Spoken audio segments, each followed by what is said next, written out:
বিশ্বাসের দিক থেকে আপনার জীবন কেমন ছিল? আপনি কিসে বিশ্বাস করতেন? ঠিক কী কারণে আপনি আপনার বিশ্বাসের প্রতি আস্থা হারালেন? ইসলামে ধর্মান্তরিত হওয়ার সময় কোন ৩টি বড় চ্যালেঞ্জের মুখোমুখি হয়েছেন? এই যা, আর কিছু? এত এত প্রশ্ন? আর কোনো প্রশ্ন বাকি নেই তো? আমি এটা সেটা চেষ্টা করেছি। আমার মনে আছে একবার আমি একটা পার্টি থেকে ফিরছিলাম। তখন অন্ধকার, দেয়ালে ধাক্কা লাগার মতো গভীর অন্ধকার ছিল, আর আমার দেহ থেকে রক্ত ঝরছিল। ভীষণ কষ্ট হচ্ছিল। তারপর আমি দরজা খুলি। বাইরে গভীর অন্ধকার, ভবনের পেছনের দিকের গলি অথবা এরকম একটি জায়গা। আমি আকাশের দিকে তাকিয়ে দেখলাম একটি আলোর উৎস।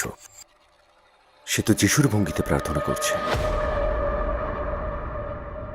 আসসালামু আলাইকুম ভাই গেব্রিয়েল আল রুমানি, আমাদের ইন্টারভিউতে স্বাগতম এবং আমাদের আমন্ত্রণ গ্রহণের জন্য ধন্যবাদ। আপনি কি সংক্ষেপে আপনার জীবন সম্পর্কে বলবেন? ওয়ালাইকুম আসসালাম রহমতুল্লাহি ওয়া বারাকাতুহু। জাযাকাল্লাহ খায়ের। আমাকে আমন্ত্রণের জন্য কৃতজ্ঞতা জানাচ্ছি। এখানে আসতে পেরে আমি আনন্দিত। আমি 1983 সালে রোমানিয়ার এক বিখ্যাত এলাকা ট্রান্সিলভেনিয়াতে জন্মগ্রহণ করেছিলাম। এই নামে আমি অনেক মানুষকে চিনি। আর আমি জন্মগ্রহণ করেছিলাম এক মিশ্র খ্রিস্টান পরিবারে। আমাকে ব্যাপটাইজ করা হয়েছিল 3টি গির্জায়, ক্যাথলিক, অর্থোডক্স এবং ইউনিটারিয়ান চার্চ। বেড়ে ওঠা রোমানিয়াতেই এবং জীবনের বেশিরভাগ সময় কাটিয়েছি সেখানেই, কমিউনিস্ট শাসন আমলে। আর ঠিক তারপরে আমি চলে গিয়েছিলাম কানাডায় এবং আমি পড়াশোনা করি ইসলামিক স্টাডি নিয়ে। স্পেশালি আমি করতাম মূলত ইসলামিক মনস্তত্ত্বের দৃষ্টিকোণ থেকে পজিটিভ কাউন্সেলিং, একই সাথে অস্তিত্ববাদী দৃষ্টিকোণ থেকেও কাউন্সেলিং। এখনো পর্যন্ত বলা যায় এটাই আমার পেশা এবং আলহামদুলিল্লাহ আমার কাজটা আমি খুবই পছন্দ করি। বিশ্বাসের দিক থেকে কেমন ছিল আপনার জীবন? কিসে বিশ্বাস করতেন আপনি? আমি বলতে পারি খুব অল্প বয়স থেকেই সৃষ্টিকর্তার বিশ্বাসের ব্যাপারে আমাকে প্রেরণা দেওয়া হয়েছে, মূলত আমার দাদি, এবং তিনি ছিলেন খুবই ধর্মপরায়ণ ক্যাথলিক। আর আমি তার সাথে প্রচুর সময় কাটাতাম। স্কুলে যাওয়ার পথে আমি গির্জার কাছে থামতাম, প্রার্থনা করতাম। আমার সাথে স্কুলে যাওয়ার সময় সব বাচ্চাদের আমি প্রায় জোর করে বলতাম, এসো প্রার্থনা করো। এই ব্যাপারটি ছিল আমার বাড়ির পাশে চালানো একটি আন্দোলনের মতো। আর বাড়ি ফেরার পথে আমি আবারও গির্জায় যেতাম। প্রত্যেকবার রাস্তা পার হতে গিয়ে আমি হাত দিয়ে বুকে ক্রস চিহ্ন ইশারা করতাম। যতবার আমি গির্জার পাশ দিয়ে যেতাম ততবারই যেন আমি নীরবে প্রার্থনা সেরে নিতাম। আমি বাইবেলও পড়েছিলাম। শুধু যে পড়েছি তাই নয়, আমি বাইবেলের ক্লাসেও যেতাম। এত অল্প বয়সে আমার এমন নিষ্ঠা দেখে আমার পরিবার বেশ বিস্মিতই হয়েছিল। অবশ্যই আমার দাদি খুবই খুশি হয়েছিলেন। তিনি বলতেন, তুমি যাজক হবে। গির্জায় গিয়ে তিনি আমাকে হাতের ইশারায় অথবা হালকা ধাক্কা দিয়ে যাজকের পাশের বেদিতে যেতে বলতেন। তাকে খুব আনন্দিত আর গর্বিত দেখাতো। সুতরাং আমি বেশ ধর্মপ্রাণ হয়ে উঠেছিলাম আর বাইবেল সম্পর্কে বেশ জ্ঞানও অর্জন করলাম। বাইবেল পড়া, দেখা, বাইবেল নিয়ে গবেষণা ইত্যাদি ইত্যাদি। ঠিক কী কারণে আপনি আপনার বিশ্বাস নিয়ে প্রশ্ন তুললেন? প্রথমবারের মতো আমার মধ্যে সিরিয়াসভাবে সন্দেহ প্রবেশ করলো যখন আমার এক বসনিয়ান বন্ধু কামালের সাথে এই ব্যাপারে আলোচনা করি। আমার মনে আছে আমি গিয়েছিলাম একটি ফুটবল ম্যাচে। তখন গ্রীষ্মকাল। আমরা ড্রাইভ করতে করতে কথা বলছিলাম। আমরা অনেক ব্যাপারেই কথা বলছিলাম আর তর্ক বিতর্ক করছিলাম। আমার মনে আছে সে মাঝে মাঝে মর্মাহত হতো আর বলতো, তুমি কি সত্যিই বিশ্বাস করো যে যিশু সৃষ্টিকর্তার পুত্র? সত্যি কি তুমি এটি বিশ্বাস করো? যদিও এই প্রশ্নটা আমাকে অনেকবারই করা হয়েছে, সেবার আমি নিজের মধ্যে সন্দেহ ফিল করলাম এবং আমার স্বভাবের সাথে এই চিন্তাটা কেমন যেন খাপছাড়া মনে হলো। আমরা অনেক ব্যাপারেই কথা বলেছিলাম আর তর্ক বিতর্ক করেছিলাম। সেটাই ছিল প্রথমবার এই ব্যাপারে নিজের কাছে এবং অন্যদের কাছে আমাকে থাকতে হবে। কিছুটা থমকে গেলাম আর মনে মনে বললাম, একটু ভেবে দেখি ব্যাপারটা আসলে কি, কোথাও কোনো গোলমাল তো আছে, আরো জানতে হবে আমাকে। ব্যাপারটি ছিল বেশ মজার, কারণ সে আমাকে চাপ দিচ্ছিল, আমিও তাকে চাপ দিচ্ছিলাম। মানে আমি চেষ্টা করছিলাম তাকে পথভ্রষ্ট করার আর সে চেষ্টা করছিল আমাকে সৃষ্টিকর্তার নিকটবর্তী করার। আমার মনে আছে একটা জিনিস সে কখনোই বাদ দিত না, আর সেটা হচ্ছে নামাজ। যাই ঘটে যাক না কেন সে নামাজ আদায় করতো। আমরা কোথায় আছি সেটা কোনো ব্যাপার না, নামাজের সময় হলেই নামাজ। হয়তো আমরা শহরের ভেতর দিয়ে হাঁটছি, হয়তো আমরা কোনো নাচের পার্টিতে যাচ্ছি, নাচ চলছে, হঠাৎ আমরা বাইরে চলে আসতাম। সে বলতো, চলে এসো, সময় হয়ে গেছে। তো তখন আমি তার নামাজ শেষ হওয়ার জন্য অপেক্ষা করতাম, যাতে সে সময় কেউ তাকে বিরক্ত না করে। ব্যাপারটা দেখে আমি প্রথমেই যা ভাবতাম তা হচ্ছে, আচ্ছা কেন এটা করছে সে? দ্বিতীয়ত আমি লক্ষ্য করছিলাম কিভাবে সে এটা করছে। স্বাভাবিকভাবেই ব্যাপারটা আমি জানতে চাইলাম। বললাম, ভাই আমরা নাচানাচি করছি, মজা করছি, এত কিছু করছি, এখানে ওখানে যাচ্ছি, আর তুমি প্রার্থনা করছো, আমি তো এসবের মধ্যে স্ববিরোধিতা দেখতে পাচ্ছি। সে বলল, না, আমি জানি যে আমি যা করছি তা ঠিক নয়, আর নামাজ হচ্ছে আল্লাহর কাছে যাওয়ার দরজা, সেই দরজা আমি বন্ধ করে দিতে পারি না। তার এই কথার কারণে আমি ব্যাপারটা ভাবতে বাধ্য হলাম। আসলেই সত্যি বলতে কি, আমি ঈর্ষাবোধ করতে লাগলাম, কারণ নিজের ধর্মচর্চায় আমি তার মতো নিবেদিত প্রাণ না হওয়া সত্ত্বেও আমি ভেবে আসছিলাম যে আমি সত্যের পথে আছি। আর দেখুন এই মানুষটাকে, দেখুন তার কমিটমেন্ট। শুধু তাই নয়, কিভাবে মানুষটা প্রার্থনা করছে সেটাও দেখার বিষয়। আর একটা ব্যাপার আমি বেশ ভালোভাবেই খেয়াল করলাম, তখন আমি বাইবেল পড়ছিলাম আর বাইবেলে নবীদের প্রার্থনার যে বর্ণনা রয়েছে, আমার বন্ধুর প্রার্থনার ভঙ্গি ছিল ঠিক একই রকম, উপর হয়ে পড়ে মুখ ভূমিতে নত করা। সত্যি এরকম বর্ণনাই রয়েছে। ব্যাপারটা মজার, কারণ রোমানিয়ানরা পর্যন্ত তুর্কিদের প্রার্থনার ভঙ্গি নিয়ে ঠাট্টা মশকরা করে, বলে প্রার্থনার সময় তুর্কিরা উপুর হয়ে পড়ে। গেংসিমানের উদ্যানে পূর্ববর্তী নবীদের এবং নবী ঈসা আলাইহিসসালামের বর্ণনাও বাইবেলে এসেছে ঠিক এভাবেই। তিনি মাটিতে উপুর হয়ে পড়ে আল্লাহর কাছে প্রার্থনা করতেন। তাই এর আগেও ব্যাপারটা আমার জানা ছিল, যেহেতু আমি সারা জীবন এটা নিয়ে পড়াশোনা করেছি। কখনো ব্যাপারটা আমাকে তেমন স্পর্শ করেনি, কিন্তু সেদিন করলো। তারপর কি হলো? আপনি কি তার সাথে এই ব্যাপারে কথা বললেন? তখন সকাল, ফজরের সময়। আমরা কানাডার টরন্টোতে। আমরা গেলাম একটি গাড়ি কিনতে। আমার বাবা যে বাড়িতে থাকতেন তার বাইরে দাঁড়িয়ে আমরা অপেক্ষা করছিলাম। করছিলাম। ফজরের ওয়াক্ত, সে নামাজ পড়ছিল। ওজুর জন্য আমি তার হাতে পানি ঢেলে দিচ্ছিলাম। বসে তার নামাজ পড়া দেখতে দেখতে আমার মনে হলো সে তো খ্রিস্টের মতোই প্রার্থনা করছে। আমি তাকে বললাম, ব্রো, তুমি কি জানো তুমি কার মতো প্রার্থনা করো? সে বলল, হ্যাঁ জানি, কারণ যিশু ছিলেন একজন মুসলিম। তখন আমার প্রতিক্রিয়াটি এমন ছিল, আরে না না, কি বলছো তুমি, তিনি তো খ্রিস্টান ছিলেন। সে বলল, না, তিনি কিভাবে খ্রিস্টান হবেন, সে সময় তো কোনো খ্রিস্টানই ছিল না। তুমি বড়জোর বলতে পারো তিনি ইহুদি ছিলেন, তাই তো? কারণ জাতিগতভাবে তারা ইহুদি ছিলেন, কিন্তু সে সময় তো কোনো খ্রিস্টান ধর্ম ছিল না। তখন ভাবলাম সে তো ঠিকই বলেছে, আমাকে আরো ভালোভাবে ব্যাপারটা মানতে হবে। সে তো ঠিকই বলেছে, তাহলে আমরা কেন এভাবে প্রার্থনা করি না? নিশ্চয়ই আপনি কখনো কোনো যাজককে সিজদা দিতে দেখেননি। হ্যাঁ, খ্রিস্টানদের কোনো কোনো সম্প্রদায় এখনো এভাবে প্রার্থনা করে। ফলে ব্যাপারটা ছিল আমার জন্য বড় একটি ধাক্কা। আমার সন্দেহের মাত্রা এতটাই বেড়ে গেল যে আমি এক পর্যায়ে খ্রিস্ট ধর্ম ত্যাগ করলাম, এবং সম্ভবত ওই অল্প কিছু ঘটনার কারণেই মূলত আমি খ্রিস্ট ধর্ম ত্যাগ করেছিলাম। ক্যাথলিক হাই স্কুলে পড়ার সময় আমার একজন যাজকের সাথে এবং আমার কিছু ধর্মীয় শিক্ষকের সাথে আমি ট্রিনিটি বা তৃতীয় ধর্মতত্ত্ব নিয়ে আলোচনা করতাম। সেসব আলোচনার ফলে আমার সন্দেহ আরো গাঢ় হয়েছিল, এবং আমার জন্য সেটা ভালোই হয়েছিল, কারণ আমার মধ্যে অন্তত প্রথম স্ফুলিঙ্গটা জ্বলে উঠেছিল। আমি বিশ্বাস করি সৃষ্টিকর্তা আছেন, তবু কোথাও কিছু ঘাটতি ছিল। হ্যাঁ, আমি আল্লাহকে বিশ্বাস করি, অর্থাৎ আমি যৌক্তিক একেশ্বরবাদী। তাই তো তারা সৃষ্টিকর্তায় বিশ্বাস করে, কিন্তু কোথাও কিছু মিসিং আছে। ঠিক কি করতে হবে, পথ কোথায়, সেটাই ছিল আমার আবিষ্কারের পরবর্তী ধাপ। কিন্তু আমি খ্রিস্ট ধর্ম ত্যাগ করেছিলাম। খ্রিস্ট ধর্ম ত্যাগ করার পর কিভাবে আপনি ইসলামের পথে এলেন? তখন আমি ছিলাম, কি বলবো, তরুণ। খেলতাম ফুটবল টিমে, এক প্রকার সুপারস্টারই ছিলাম বলতে পারেন। পত্রপত্রিকায় আমাকে নিয়ে খবর ছাপা হতো, কিন্তু আমি সুখী ছিলাম না। যেমন পার্টি থেকে ফেরার কথা মনে পড়ে, এইসব জিনিসেও আমি আর সন্তুষ্টি খুঁজে পেতাম না। ক্লাবে যাওয়ার জীবন শেষ, ইতি টেনেছি। বলা যায় এই সবকিছু এখন আমার কাছে বিরক্তিকর। নারীর ব্যাপারে আমি আর মাথা ঘামাই না, আমি আমার গাড়ি নিয়ে মাথা ঘামাই না। এসব কোনো কিছুরই অর্থ আমার কাছে আর নেই। গাড়ি চালিয়ে বাড়িতে গিয়ে বিছানায় শুয়ে ছাদের দিকে তাকিয়ে আমি ভাবি, এসবের মানেটা কি? ও, এত এত কিছু, আর কিছু বাকি আছে। আমি তো এটা সেটা অনেক কিছুই করেছি, কোনো কিছুই ভালো লাগছিল না। তারপর এক রাতে আমি স্বপ্ন দেখলাম যে আমি আবারও একটি পার্টিতে আছি, আনন্দ ফুর্তি করছি। একটা মেয়ের পাশ দিয়ে যাওয়ার সময় মেয়েটা আমার গায়ে একটি ছুরি মেরে দিল, একেবারে বাস্তবের মতো। আমি ব্যথা অনুভব করলাম, আমি অনুভব করলাম ছুরির ধাতব শীতলতা। মনে হচ্ছিল আমি হেঁটে যাচ্ছি দুই দেয়ালের মাঝে সরু একটি পথ দিয়ে, তারপর একটি দরজা। শরীর থেকে রক্ত ছড়া অবস্থায় আমি দরজা পেরোলাম, খুবই কষ্টকর। দরজা খুলে দেখলাম ভেতরে অন্ধকার, কোনো ভবনের পেছনের গলি অথবা বাগানের মতো একটি জায়গা। আকাশের দিকে তাকালাম আর দেখি অন্ধকারের মাঝে একটি আলোর বিন্দু। তারপরে আমার দেহ থেকে আত্মা বেরিয়ে গেল। ব্যাপারটা ঘটার সাথে সাথে আমার ঘুম ভেঙে গেল। জেগে ওঠার পর আমি শুধু ঘামছিলাম আর কাঁদছিলাম, কান্না থামাতেই পারছিলাম না। আমি নিজের উপর যেন কোনো নিয়ন্ত্রণই নেই। প্রথমে আমার মাথায় যে চিন্তাটি এলো সেটা হচ্ছে, এটা একটা সংকেত। আমি আমার ভাই আর মায়ের ঘরে গিয়ে দেখলাম তারা ঠিক আছে কিনা। সবই ঠিক আছে। আমি ফিরে এলাম, তখনও আমি অজরে কাঁদছিলাম। কাঁদতে কাঁদতে আমি ভিজে গিয়েছিলাম, যেন কেউ আমাকে কোনো পুলে ডুবিয়েছে। পুরো বিছানা ভেজা, মনে হচ্ছিল আমি বাথরুমে গিয়েছিলাম। আসলে এরকমটা আমার জীবনে আর কখনোই ঘটেনি, কিন্তু আমি জানতাম যে এই ব্যাপারে আমাকে কিছু একটা করতে হবে। আমি জানতাম যে সৃষ্টিকর্তা আমাকে ইশারায় ডাকছেন। মূলত আমার সিদ্ধান্তটা আমি কিন্তু শুধুমাত্র ওই স্বপ্নের কারণে নেইনি। ব্যাপারটা আমার কাছে ছিল খুবই গভীর আর একান্তভাবে নিজস্ব। যেমন আমি একবার স্বপ্নে হযরত ঈসা আলাইহিসসালামকে দেখেছিলাম। স্বপ্নটা ছিল খুবই মজার, কারণ তিনি স্বপ্নে আমার গাড়িতে চড়েছিলেন। গাড়ির পেছনের সিটে তিনি শুয়ে পড়েছিলেন, ক্লান্ত ছিলেন তিনি। তার পরনে ছিল জালাবিয়া মানে থোব, এবং পায়ের কাছে ছিল রানিং শুজ, সম্ভবত অ্যাডিডাস। আমি জানি স্বপ্নটা উদ্ভট, আমি ক্লান্ত, গ্রাভিয়াল, আমি খুবই ক্লান্ত। আমি গাড়ি থামালাম আর বহু লোক তার কাছে আসতে লাগলো। ওহ যিশু, গড! লোকজন যখন গাড়ির সামনে ভিড় করছিল তখন তিনি আমার দিকে তাকালেন। একজন বিখ্যাত মানুষকে দেখার জন্য মানুষ ভিড় করলে যেমনটা হয় আর কি। আর তিনি যেন আমাকে বললেন, দেখো এই মানুষগুলোকে, ওরা মনে করে আমি সৃষ্টিকর্তা, আর এইসব দেখতে দেখতে আমি ক্লান্ত। আমি ক্লান্ত হয়ে শুয়ে আছি আর ওরা ভাবছে আমি আল্লাহ। আবারও বলছি, স্বপ্নটা ছিল খুবই জীবন্ত। আমি ইসলাম গ্রহণের সিদ্ধান্তটা ওই স্বপ্নের উপর ভিত্তি করে নেই, ওরকম কিছুই না। না, মানুষ এরকম দাবি করে থাকে, কিন্তু অন্য মানুষের কাছেও এইসব ব্যাপারের গুরুত্ব রয়েছে। তাদের বোঝা দরকার যে স্রষ্টা কিছু চাইছেন। তার মানে এই নয় যে স্বপ্নটার অর্থ সোজাসাপটা। স্রষ্টা আপনার মনের দরজা খুলে দিচ্ছেন, যাতে আপনি প্রশ্ন করেন, বুঝতে পারেন, আরো অনুসন্ধান করেন। এবং বলতে গেলে এরপরেই আমি আমার বোধের পরবর্তী ধাপে পৌঁছালাম এবং বুঝতে পারলাম যে আমাকে কিছু করতে হবে। ব্যাপারটা আমি হৃদয়ঙ্গম করলাম স্বপ্ন দেখার পরে। আর কি ঘটেছিল যাতে আপনি ইসলামের দিকে আরো বেশি ধাবিত হলেন? আমার মনে আছে প্রথমবারের মতো কুরআন তেলাওয়াত শোনার স্মৃতি, মুগ্ধ হওয়ার মতো ব্যাপার। আমি মুগ্ধ হই, তবে যা পাঠ করা হচ্ছিল আমি তার অর্থ জানতাম না। সে সময় এই ব্যাপারে আমার কোনো ধারণাই ছিল না, এবং আমি আরবি ভাষা জানতাম না। কিন্তু সেই তিলাওয়াত আমাকে গভীরভাবে স্পর্শ করেছিল, এবং যখন আমি ইসলামকে বুঝলাম তখন মনে হলো এসব তো নতুন কিছু নয়। আমি উপলব্ধি করলাম এটা তো সার্বজনীন। মনে হলো যেন এটাই ধারাবাহিকতা। আমার মনে হলো না আমি বদলাচ্ছি, বরং মনে হলো আমি নিজেকে খাপ খাওয়াচ্ছি। সকল নবীদের সম্পর্কে জানার কারণে, ওল্ড টেস্টিমেন্ট আর নিউ টেস্টিমেন্ট জানার কারণে আমি উপলব্ধি করলাম যে ইসলাম হচ্ছে সর্বশেষ টেস্টিমেন্ট, এবং অবশেষে আমি বুঝলাম যে ইসলাম হচ্ছে সেই একই বার্তার ধারাবাহিকতা। পুরো ব্যাপারটা আমার কাছে পরিষ্কার হয়ে গেল। আগে ছিল লা ইলাহা ইল্লাল্লাহ, মুসা রাসূলুল্লাহ, ঈসা রাসূলুল্লাহ, নূহ রাসূলুল্লাহ, আর এখন সেটা লা ইলাহা ইল্লাল্লাহু মুহাম্মাদুর রাসূলুল্লাহ। সেম, অর্থাৎ এখানে ধারাবাহিকভাবে লা ইলাহা ইল্লাল্লাহ সেম, অর্থাৎ কেবল নবীদের নাম বদলেছে সময়ের সাথে সাথে। কি ঘটেছিল যার ফলে আপনি অবশেষে মুসলিম হওয়ার সিদ্ধান্ত নিলেন?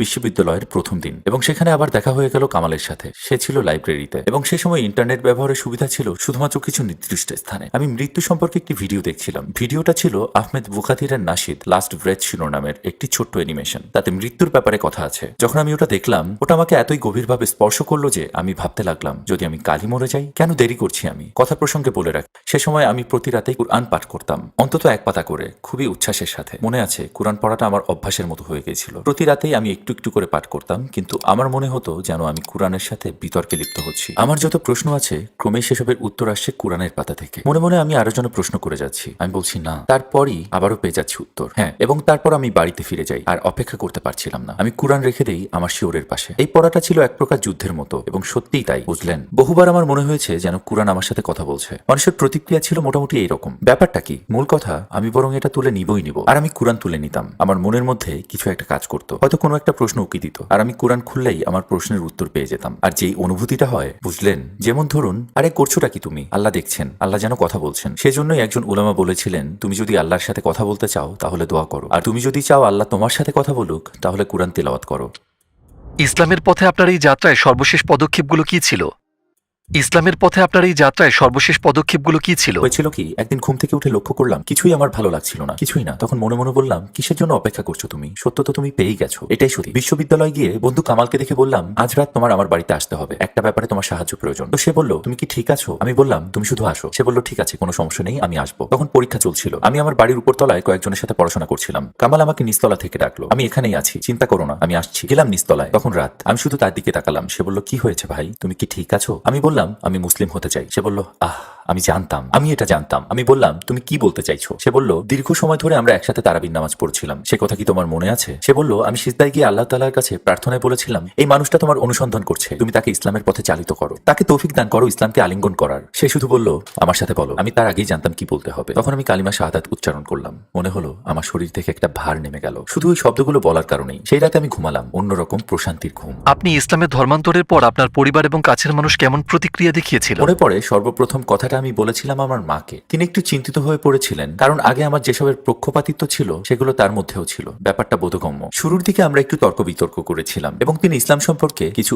অবমাননাকর কথাও বলেছিলেন। আমার প্রতিক্রিয়া ছিল খুবই আত্মরক্ষামূলক, যেটা খুব জ্ঞানের পরিচয় নয় ভেবে আমি তার সাথে খুব কর্কশ আচরণ করতে শুরু করলাম। আর সুবহানাল্লাহ, আমার মনে হয় আল্লাহ তাআলার রহমতেই আমি খুব ভালো উদাহরণ উপস্থাপন না করলেও তিনি আমার মধ্যে কিছু পরিবর্তন লক্ষ্য করেছিলেন। কিন্তু আমি আমার ধর্মান্তরের ব্যাপারে অত্যন্ত উৎসাহী ছিলাম। সুবহানাল্লাহ। এর ফলে তিনি আমার কাছে কিছু বই চাইলেন, এবং আমার মনে হয় সেসব বই পড়ে তিনি আমাকে ভুল প্রমাণিত করতে চেয়েছিলেন, অথচ শেষ পর্যন্ত আমি তাকে ধর্মান্তরিত করে ফেললাম। হ্যাঁ, ব্যাপারটা ঘটলো আমার ধর্মান্তরের বছর দেড়েক পরেই। ব্যাপারটা সত্যি অবাক করার মতো, কারণ এটা আমি আশাই করিনি। তারপর আমি আমার ভাইকে বললাম। আমার ভাই বেশ রেগে গেল, কারণ সে আমাকে নিয়ে ঠাট্টা করতো, আর আমার সিদ্ধান্তের ব্যাপারে বেশ রাগান্বিত ছিল। যেহেতু আমি বদলে গিয়েছিলাম, আমি আগে যেসব কাজ করতাম সেগুলো এখন আর করতে চাইতাম না। এরপর আমি আমার বাবাকে বললাম, কিন্তু তিনি তো আমাকে পাত্তাই দিলেন না। মনে আছে, আমার দাদি বলেছিলেন, আমি সবসময় ভাবতাম তুমি একজন যাজক হবে। আমি বললাম, আরে না, মোটেই না। আমি তার সঙ্গে কথা বলার সময় তিনি বলেছিলেন, তুমি যা করছো তা ঠিকই মনে হচ্ছে, কিন্তু আমি নিজেকে বদলাতে পারবো না, আমি এভাবেই জীবনটা কাটিয়েছি। আমি বললাম, কিন্তু বাইবেল কি বলেছে সেটা দেখুন। তার উত্তর ছিল এরকম, আমি কখনো বাইবেল পড়িনি। তিনি বললেন, যাজক যা বলেন আমি শুধু সেটাই শুনি। আমি বললাম, কিন্তু অন্তত বাইবেল যা বলেছে আপনি কি সেটা বিশ্বাস করেন না? তিনি বলতেন, ম্যাটার করে না, আমি নিজেকে বদলাতে পারবো না। ইসলামের নিয়ম কানুন, যেমন দিনে 5 বার সালাত আদায় করা অথবা মাসব্যাপী রোজা রাখা, এগুলো কি শুরুতে আপনার জন্য কঠিন ছিল? সত্যি বলতে শুরুতে সালাত আদায় করাটা কঠিন ছিল না। অবশ্য আগে অন্যরকম জীবনযাপন করার কারণে আমি অভ্যস্ত ছিলাম না, তাই আমি প্রায়ই রাতে নামাজ পড়ে নিতাম। তবে ফজরের নামাজ আমি সবসময় সময় মতো আদায় করতাম। বরাবরই আমি সকালে ঘুম থেকে উঠি। দিনভর নানান কাজে আমি একটু ব্যস্ত হয়ে পড়তাম, কিন্তু খুব সহজেই আমি আবারও সবকিছু মানিয়ে নিতে পারলাম। ওই নিয়মানুবর্তিতা আমার জীবনে খুবই গুরুত্বপূর্ণ ছিল, আর ইসলাম দেয় সেই নিয়মানুবর্তিতা। তো এসব কিছু বেশ সহজেই পালন করেছি আমি। রোজা রাখাটা ছিল সহজ, কেন জানি না আমি এটা পছন্দ করতাম।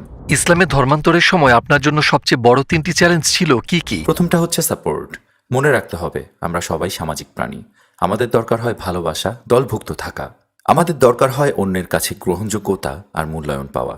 আমাদের রয়েছে আবেগ, আর এক্ষেত্রে আপনি যাচ্ছেন আপনার পরিবারের বিপক্ষে, আপনার সমাজের বিপক্ষে। মানুষ আপনাকে ছেড়ে যাবে, আর আপনি যখন মুসলিম সমাজে যাবেন তাদের কাছেও পাবেন একই রকম আচরণ। দ্বিতীয় চ্যালেঞ্জটা আমি বলবো উন্নয়ন অব্যাহত রাখা। নিজের আধ্যাত্মিক আর বুদ্ধিবৃত্তিক উন্নয়ন। আমার মনে হয় অনেক মানুষ কালেমা শাহাদাতেই থেমে যায়।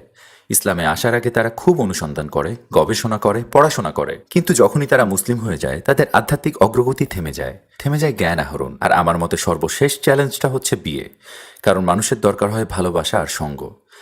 ইসলাম গ্রহণের আগে বেশিরভাগ ক্ষেত্রেই আমরা সেসব প্রকাশ করি হারাম উপায়ে, আর ইসলাম বলে যে সেসব জায়েজ নয়। কিন্তু মানুষের তো রয়েছে মানুষের সাথে বন্ধন আর সংযোগের আকাঙ্ক্ষা। ধর্মান্তরিত হওয়ার পরে অথবা ইসলামে ফিরে আসার পরে বেশিরভাগ মানুষই প্রথমে যে কাজটি করে সেটি হচ্ছে বিয়ে করা। এটা সবচেয়ে কঠিন কাজগুলোর মধ্যে একটি, সত্যি। তাই আমি মনে করি আমি এই 3টি প্রধান সমস্যার মুখোমুখি হয়েছি এবং অন্যদেরকেও সেসব সমস্যার ভেতর দিয়ে যেতে দেখেছি। আপনি মুসলিম হওয়ার পর কোন বিষয়টি আপনাকে সবচেয়ে বেশি মুগ্ধ করেছে? ভ্রমণ একটি বড় ব্যাপার ছিল। বিভিন্ন সংস্কৃতির অভিজ্ঞতা নেওয়া, ভ্রাতৃত্বের ব্যাপারটি লক্ষণীয়, অর্থাৎ উম্মার ধারণা। এই ধারণাটি আর কোথাও নেই। এই যে ধর্মীয় সম্প্রীতি, ভাই বোনের বন্ধনের যে চেতনা, এই সবের অস্তিত্ব আর কোথাও নেই। একজন খ্রিস্টান অন্য দেশে যেতেই পারেন, হ্যাঁ, তো আপনি হয়তো একটি গির্জায় যাবেন আর আপনি কিছু জিনিস চিনবেন, জানবেন। একজন মুসলিম হিসেবে আপনি পৃথিবীর যে কোনো স্থানে যেতে পারেন। পার্থক্য যতই থাকুক, যে কোনো স্থানে যে কোনো অবস্থানে সবাই একই কিবলার দিকে মুখোমুখি হয়ে নামাজে দাঁড়ায়, একই কুরআন তিলাওয়াত করে, সবার মাঝে ভ্রাতৃত্ব বিরাজ করে, বুঝলেন? সবাই বলে আসসালামু আলাইকুম। আমি বলতে যাচ্ছি আমি আফ্রিকার দেশগুলোতে গিয়েছি, আফ্রিকান আমেরিকানদের সাথে মিশেছি। অনেকে হোটেলের বাইরে আসতেও সাহস পায় না, আর আমি ফজরের সময় বাইরে বের হতাম। কোনো এক আফ্রিকান ভাই আমাকে বাড়িতে পৌঁছে দিতেন নাস্তা করানোর পর, বুঝলেন? আমরা একসাথে নামাজ পড়েছি, কুরআন তিলাওয়াত করেছি। মানুষ আমাদের দিকে অবাক হয়ে তাকাতো। হোটেলে ফিরে এসে একসাথে হাসাহাসি করেছি। আমি তাদের ভাষা পর্যন্ত জানি না, কিন্তু আমাদের মাঝে সংযোগ হয়ে যায়। আফ্রিকানটা আমার দিকে প্রশ্নমাখা চোখে তাকিয়েছে, কি আপনি কেমন আছেন? আমি শুধু একটা শব্দই বলি, ইসলাম। শুধু একটাই শব্দ, ইসলাম। ব্যাপারটা আমার কাছে অলৌকিক বলে মনে হয়। আমি মনে করি না এটা অলৌকিক ঘটনার চেয়ে কম কিছু। মানুষ আসলে তাদের চোখের পর্দা সরিয়ে পক্ষপাত দূরে ঠেলে দিয়ে প্রকৃত বিষয় দেখতে আর জানতে চায়। নবীজি সাল্লাল্লাহু আলাইহি ওয়াসাল্লামের কোন গুণটি আপনাকে সবচেয়ে বেশি মুগ্ধ করেছে? নবীজি সাল্লাল্লাহু আলাইহি ওয়াসাল্লাম যেসব মানুষের সাথে কথা বলতেন, সবসময় কিভাবে যেন তাদের সাথে খাপ খাইয়ে নিতে পারতেন। তার একটা বিস্ময়কর চারিত্রিক বৈশিষ্ট্য এই যে তিনি সকল মানুষের সাথে তার আচরণ কখনো একই রকম হতো না। তিনি সবসময় সৎ থাকতেন, কিন্তু একটা শিশু তার কাছে এলে তিনি ওই শিশুটির সাথে মিশতেন। একজন মরুভূমির বাসিন্দা বা বেদুইন তার কাছে এলেও তিনি নিজেকে তার সাথে খাপ খাওয়াতে পারতেন। শিক্ষিত লোকজন এলে তিনি তাদের সাথে মিশতে পারতেন। যে কোনো মানুষের সাথেই তিনি নিজেকে খাপ খাওয়াতে পারতেন। একজন মহিলা তার সঙ্গে কথা বললে তিনি সামঞ্জস্য রেখে কথা বলতেন। তিনি সবসময় নিজেকে অন্য মানুষের থেকে নামিয়ে এনে তাদের সাথে মিশতেন। এমনকি তার কথা বলার ভঙ্গি, এমনকি তার আচরণও বদলাতেন। কখনো কখনো মানুষ তাকে একই প্রশ্ন বারবার করত, কিন্তু সেসব মানুষের ব্যাকগ্রাউন্ড জেনে তিনি তাদেরকে এমন উত্তর দিতেন যা তারা আসলেই বুঝতে পারত এবং সেটা কাজে লাগিয়ে নিজেদের জীবনের প্রয়োজনীয় পরিবর্তন আনতে পারত। আমি মনে করি এই ব্যাপারটা বিস্ময়কর। ইসলাম সম্পর্কে একটা গুরুত্বপূর্ণ কথা বলুন যা অমুসলিমদের জানা দরকার। আমার মতে অমুসলিমদের জানা উচিত এরকম একটি গুরুত্বপূর্ণ ব্যাপার যে ইসলাম কোনো ধর্ম নয়, এটি পূর্ণাঙ্গ একটি জীবন বিধান। আপনি যদি বুঝতে পারেন যে ইসলাম একটি জীবন বিধান, কেবল জীবন বিধান নয়, দুঃখিত, এ ব্যাপারে আমাদের আরেকটু সতর্ক হতে হবে। ইসলাম হচ্ছে একমাত্র জীবন বিধান। ইসলাম আপনার সকল সমস্যার সমাধান। অস্তিত্বের সংকট নিয়ে আপনার সকল প্রশ্নের উত্তর রয়েছে ইসলামে। এসব প্রশ্ন সবারই রয়েছে, আমাকে বলবেন না যে তাদের এসব প্রশ্ন নেই। আপনি যখন ঘুমাতে যান রাত 11টা কিংবা 2টায়, চোখে ঘুম না এলে এসব সমস্যা আপনার মাথায় ভিড় করে। এই পৃথিবীর সকল সমস্যার সমাধান করবে ইসলাম। বর্ণবাদ থেকে শুরু করে দুর্নীতি আর অশ্লীলতা সবকিছু সমাধান করতে পারে ইসলাম। এখন কোন প্রজেক্ট নিয়ে কাজ করছেন?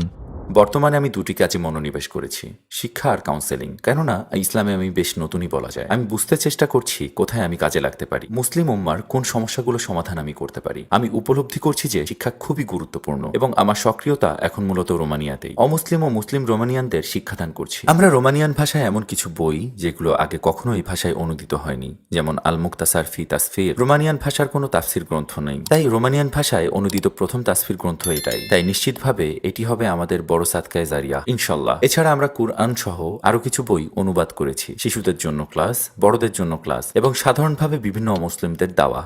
আপনার শেষ মন্তব্য হিসেবে আপনি কি বলতে চান? আন্তরিক হতে হবে। যে কোনো কাজে এটাই সম্ভবত সবচেয়ে কঠিন কাজ। প্রত্যেকটি হাদিসের বই শুরু হয়েছে এই 3টি হাদিস দিয়ে, ইন্নামাল আমালু বিনিয়াত। প্রত্যেকটি কাজই হয় নিয়ত অনুযায়ী, কারণ এটা নিয়ত, আন্তরিকতা, ইখলাক। যেমনটি সুফিয়ান আল থাউরি রহমতুল্লাহ বলেছেন, মুওয়াজাতু শাই আলাই আশহাদু মিন নিয়াতি। আমার নিজের ক্ষেত্রে নিয়তের মতো কঠিন কিছু আমি আর পাইনি, আন্তরিকতা। আপনি যদি আন্তরিক হন, আপনি যদি সত্যি আল্লাহ তাআলাকে চান, আপনি তাকে পাবেন। আপনি যদি আন্তরিক হন, তাহলে জীবনে যা কিছুই করেন না কেন, আমি মনে করি অবশেষে সেই কাজের ফলাফল হিসেবে সবসময় আপনি ইতিবাচক। ভাই গেব্রিয়েল, এই সুন্দর সাক্ষাৎকারটির জন্য আপনাকে ধন্যবাদ। ইনশাল্লাহ আমাদের আবার দেখা হবে। আল্লাহ আপনার মঙ্গল করুন।